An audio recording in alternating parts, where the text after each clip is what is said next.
ఎన్నికల్లో ప్రజలు ఓటు అనే ఆయుధంతో బుద్ధి చెప్పిన తీరు మార్చుకుని జగన్మోహన్ రెడ్డి బెదిరింపు ధోరణితో వ్యవహరించడం సరికాదని తెలుగుదేశం పార్టీ రాష్ట్ర ప్రధాన కార్యదర్శి గన్ని కృష్ణ అన్నారు. వరదలతో ప్రజలు అల్లాడుతూ ఉంటే బెంగళూరు ప్యాలెస్ లో ఉండి అప్పుడప్పుడు ఇక్కడికి వస్తూ ప్రభుత్వం చేస్తున్న సహాయ కార్యక్రమాలపై బురద చల్లుతున్న జగన్మోహన్ రెడ్డిని ప్రజలు చీత్కరించుకుంటున్నారని అన్నారు.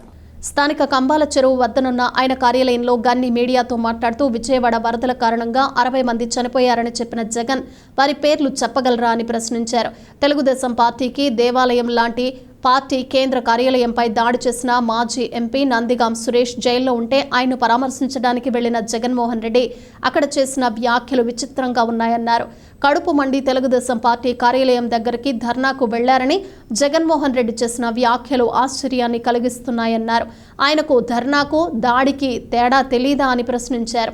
3 ఏళ్ల క్రితం అమరావతి పర్యటనకు వెళుతున్న చంద్రబాబుపై రాళ్లు రువ్వగా ఆ సమయంలో రాష్ట్ర డీజీపీ కూడా ఇదే విధంగా కడుపు మండిన వాళ్లు రాళ్లు విసిరి ఉండవచ్చని వ్యాఖ్యానించారని గుర్తు చేశారు. పార్టీ కార్యాలయాలపై దాడులు, ఎన్నికల్లో ఈవీఎంలను బద్దలు కొట్టిన పెన్నెల్లి రామకృష్ణారెడ్డి వంటి నాయకులను పెంచి పోషించిన జగన్మోహన్ రెడ్డిని ప్రజలు ఇంట్లో కూర్చోబెట్టారని అన్నారు. సొంత బాబాయిని గొడ్డలి వేటుతో చంపించారన్న పాపాన్ని మూటగట్టుకున్న జగన్మోహన్ రెడ్డికి కుట్రలు చేయటంలో సిద్ధహస్తుడన్నారు. నాటి దాడి కేసులో అప్పటి ప్రభుత్వం ఎలాంటి విచారణ కూడా జరపలేదని, ఇప్పుడు అధికారంలోకి వచ్చిన కూటమి ప్రభుత్వం వాటిపై విచారణ జరిపి దోషులను అరెస్టు చేస్తుందన్నారు. సమావేశంలో తెలుగుదేశం నాయకులు మల్లా వెంకటరాజు, ఆర్ సుబ్బారావు, వానపల్లి శ్రీనివాసరావు, అప్పలరాజు తదితరులు పాల్గొన్నారు. అసలు 60 మంది ఎక్కడ చచ్చిపోయారో, లేదా 60 మంది లిస్ట్ ఆయన దగ్గర ఉందో లేదో మరి ఆయనకే తెలియాలి. అది సరే, అది అలా పక్కన పెడితే ఈరోజు ఆయన చేసే అభియోగాలు, నిన్న గుంటూరు జిల్లా జైలు దగ్గరికి వెళ్ళి నందిగాం సురేష్, ఆయన మాజీ ఎంపీ గారు, ఆయన దేంట్లో ఆయన అరెస్ట్ చేసింది ఏంటంటే, మా తెలుగుదేశం పార్టీ ఒక దేవాలయంగా భావించే మా కేంద్ర కార్యాలయాన్ని మీద ధ్వంసం చేశాడు, దాడి చేశాడు, ధ్వంసం చేశాడని అభియోగం మీద ఆయన అరెస్ట్ చేశారు. హైకోర్టు కూడా ఆయన ముందస్తు బెయిల్కి అప్లై చేసుకుని ఇవ్వలేదు. ఆయనతో పాటు చాలామందికి ఇవ్వలేదు. వాళ్ళు మొత్తానికి రాష్ట్రం దాటి చాలామంది వెళ్ళిపోయారు. ఈ నందిగాం సురేష్ లాంటి వాళ్ళని, లేకపోతే అక్కడ మాచర్ల పిన్నెల్లి రామకృష్ణారెడ్డి, ఆయన చేసింది ఏంటి, చాలా పెద్ద కనకారాలు చేశాడు. మనకు అందరికీ తెలుసు. అక్కడ ఈవీఎంలు పగలగొట్టడం దగ్గర నుంచి, తెలుగుదేశం పార్టీ కార్యకర్తల మీద దౌర్జన్యాలు చేయడం దగ్గర నుంచి నానా గొడవలు చేశాడు.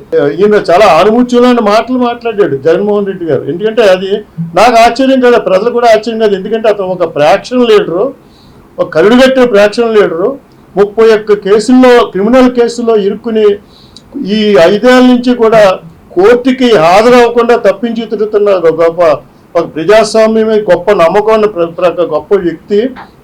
అదేవిధంగా తన సొంత బాబాయిని గొడ్డలపోటుకు గురి చేశాడనే అభియోగాలు ఎదుర్కొంటున్న వ్యక్తి అలాంటి మాటలు మాట్లాడడంలో తప్పేం లేదు. ఎందుకంటే అతను చెప్పింది ఏంటంటే, కడుపు మండి దాడి చేశారు తప్పితే ఇంకోటి ఏం కాదు కదా. ధర్నా చేయడానికి వెళ్ళారు, కడుపు మండి వెళ్ళారు, రాళ్ళు వేశారు, కడుపు మండిన వాళ్ళే రాళ్ళు వేశారు అని చెప్తున్నాడు ఆయన. ఇదే మాటలో ఈ కడుపు మండిన వాళ్ళే రాళ్ళు వేశారన్న మాటలో మనం ఒక 2-3 ఏళ్ల క్రితం చూసుకుంటే, చంద్రబాబు నాయుడు గారు అమరావతి పర్యటనకు వెళ్ళినప్పుడు, ప్రధాన ప్రతిపక్ష నేతగా అమరావతి పర్యటనకు వెళ్ళినప్పుడు ఇదే జగన్మోహన్ రెడ్డి గారు రాళ్ళు వేయించాడు ఆయన బస్సు మీద. రాళ్ళు వేయిస్తే అప్పుడు DGP, I think Gautam Sawang అనుకుంటాను, ఆయన అన్న మాటలు కూడా సేమ్ ఇవే డైలాగులు ఆయన మాట్లాడాడు. ఆ డైలాగులు ఈయన వచ్చి కడుపు మండిన వాళ్ళు రాళ్ళు వేసారని చెప్పి సమర్థించాడు ఆయన. కనీసం వాళ్ళు ఆఫ్ చేయడం కానీ అరెస్ట్ చేయడం కానీ చేయకుండా. అదేవిధంగా ఇక్కడ కడుపు మండి వాళ్ళు రాళ్ళు వేశారు, వాళ్ళు మామూలు నానా మాటలు అన్న మూలంగా పట్టాభి లాంటి వాళ్ళు ఇది ఏమంట బోసిడీ కానీ అది ఇది అన్న మూలనే దానికి ఏదో అర్థాలు పట్టాలు తీసి అన్న మూలనే కడుపు మండి రాళ్ళు వేశారు, ధర్నా చేయడానికి వెళ్ళారు అక్కడికి, అంతేగాని దాడి చేయడానికి కాదన్నాడు. ధర్నాకి దాడికి తేడా తెలియనంటే అమాయకులు ప్రజలేం కాదు. ఆయన అమాయకుడేమో కానీ, అమాయకుడు అనుకుంటున్నాడేమో కానీ ప్రజలకు తెలుసు అది ఏం చేశారో. ప్రత్యక్షంగా తెలుగుదేశం పార్టీ కార్యాలయం మీద దండయాత్ర చేసి మొత్తం గ్రౌండ్ ఫ్లోర్ అంతా కూడా చిన్నాభిన్నం చేసి, అద్దాలు గదులు అన్ని పగలగొట్టేసి, అడ్డం వచ్చిన వాళ్ళందరూ కూడా చెతకొట్టేసి, తలకు గాయాలు తగిలించి ఇన్ని చేసి బీభత్సం చేశారు. పక్కనే కోటవేడి దారిలో డీజీపీ కార్యాలయం ఉంది, కానీ ఎవరో కనీసం రాలేదు అక్కడి నుంచి ఇక్కడికి. ఇదే జగన్మోహన్ రెడ్డి గారు 2-3 ఇయర్స్ బ్యాక్, 2-3 ఏళ్ళ క్రితం కృష్ణానది వరదలు వచ్చినప్పుడు కావాలని గేట్లు ఎత్తకుండా చంద్రబాబు నాయుడు గారు ఇల్లుని ఉండవల్లి నివాసాన్ని ముంచేయడానికి ట్రై చేసింది ఈ జగన్మోహన్ రెడ్డి గారు కాదా? అయినా కానీ అదేం మొదలలేదు, దానికి ఏం అవ్వలేదు. చంద్రబాబు నాయుడు గారిని ఖాళీ చేయమని హెచ్చరికలు కూడా జారీ చేశారు, అయినా కానీ ఖాళీ చేయలేదు, నిబ్బరంగా ఉన్నాడు. అది దానికి ఏం అవ్వలేదు. ఈవేళ బుడమేరు వరదలు మూలంగా అని చెప్తున్నాను నేను. బుడమేరుకి ఈ కృష్ణానదికి వరదలకి సంబంధం లేదని నేను అంటున్నాను, నిపుణులు కూడా అంటున్నారు.